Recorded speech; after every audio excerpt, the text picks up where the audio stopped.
Hello and welcome to Riddle's Court, home of the Patrick Gettys Centre and managed by the Scottish Historic Buildings Trust. My name is Russell Clegg, I'm the Learning Officer for the Patrick Gettys Centre and I'm going to take you on a brief tour of this magnificent building today. So we'll begin the tour today in the external space of the building, this courtyard, which is one of the original spaces of the 16th century building. Riddle's Court was constructed around 1590 by a local merchant and city burgess, Baillie John McMorrin. And he wanted a high status residence close to the castle, the seat of power, but also drawn back from the lawn market, away from the hubbub of that trading street out there. And what McMorrin did was he created this courtyard style residence, a great tenement it was known as.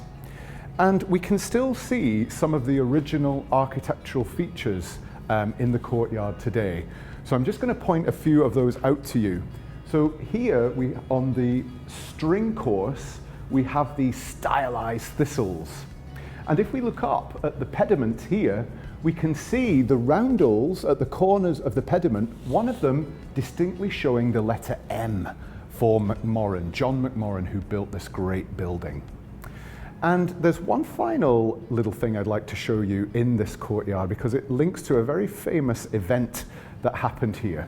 If we look in this corner over here, we can see above this window what is known as an eyebrow lintel. And we think that that was the entry point for the royal party to process through the building to the banqueting room. And that is where we're going to go next.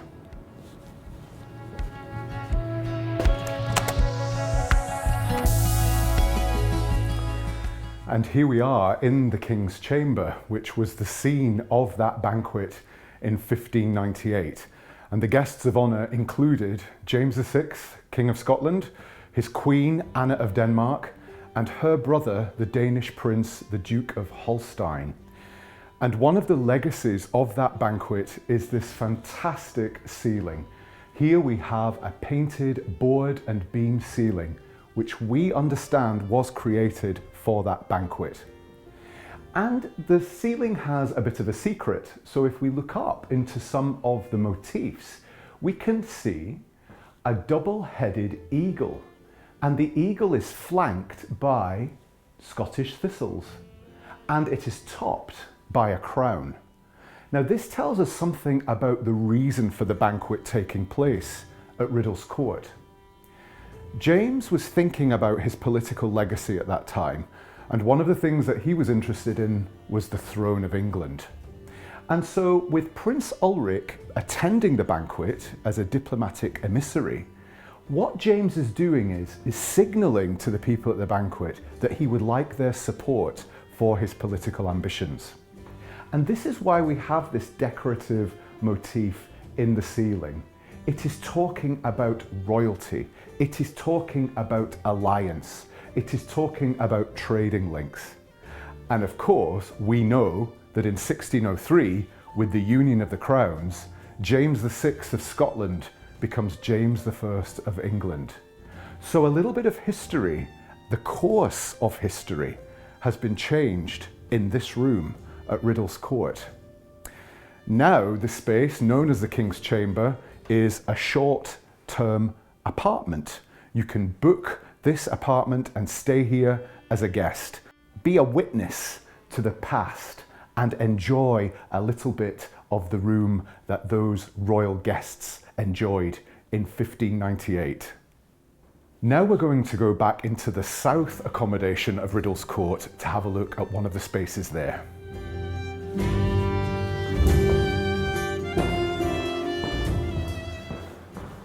Well, here we are in the library. This is the biggest space at Riddle's Court. And it is so named because in the mid-Victorian era, the incorporation of mechanics took a rent out on this space to have a subscription library here. And this meant that people could access the library, access the books, and improve their life chances through learning. So Riddle's Court becomes a space where learning happens. At the end of the 19th century, Patrick Gettys uses this space as part of his university hall. And this is where the students slept. It was their dormitory.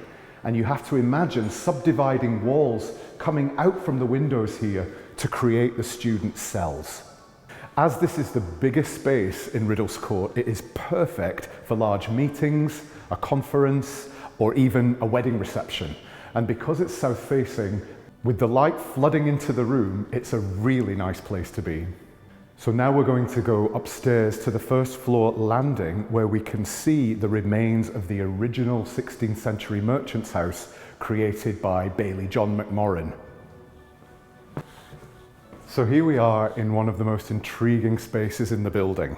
This is the first floor lift landing, and you can see where the Scottish Historic Buildings Trust have opened out Riddle's Court to let in natural light, but also have made a creative decision to expose the original footprint of the 16th century building.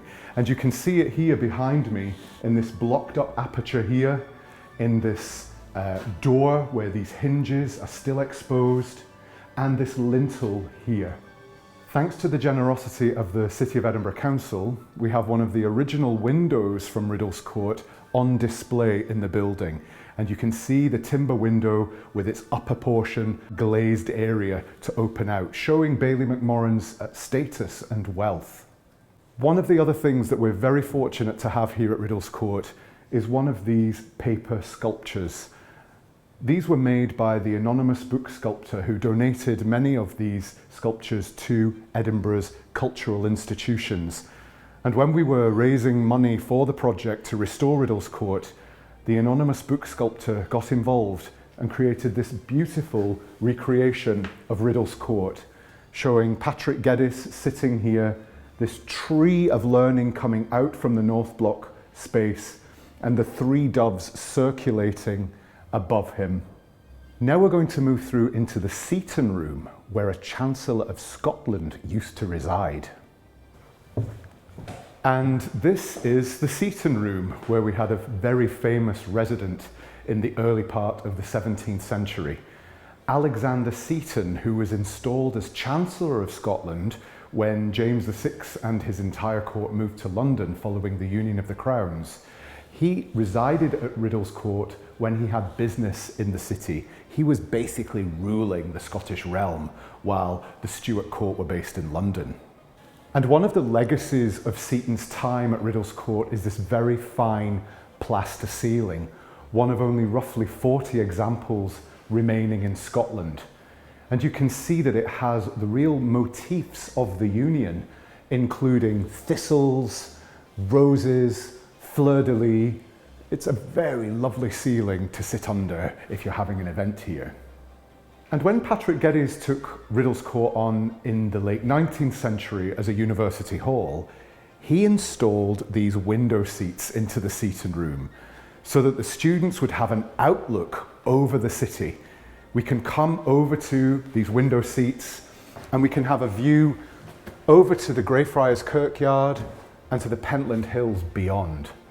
Now we're going to move through into the next door room, the Gettys Room, which has another surprise for you to see. And here it is. This was another part of Gettys's University Hall for undergraduate students from 1890. And in 1897, he decided to embellish this room further by adding this beautiful heraldic ceiling. This is painted on paper with oil paint, and it tells the story of Riddle's Court, of the city, and of its links to the University of Edinburgh. So you can see a central motif here, which talks about the city of Edinburgh, and the rest of these cartouches, these painted schemes, talk about the history of the building. Here, the magistrates of the city entertain the king and the queen, so it's alluding to the long history of the building, as well as associating Riddle's Court with the university as a residential space. So we have these great faculties of learning that are painted into the ceiling: medicine, the humanities, law, the Victorian curriculum of the 7 liberal arts, This is a very inspiring room to be in.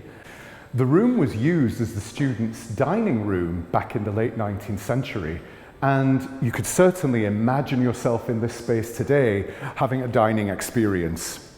And we have one final room to explore here on the first floor, a lovely intimate little room named after the building's founder, Baillie John McMorran.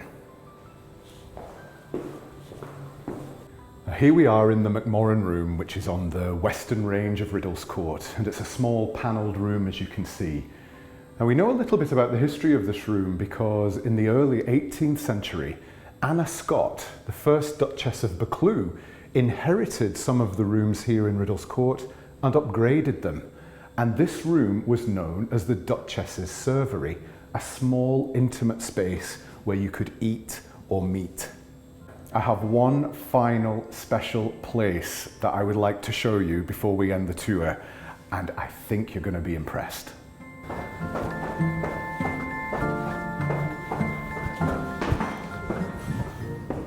Come with me.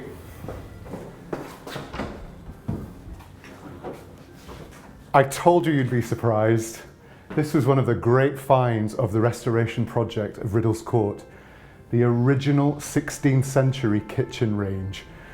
It was a huge, huge surprise when we found it here, because even though Edinburgh is such a historic city, you don't find something like this every day. And if we just come into the fireplace here, you can see that it contains a recessed bread oven. And finding this kitchen range here at Riddle's Court tells us that this must have been the space that prepared that great banquet that we saw earlier in the King's Chamber.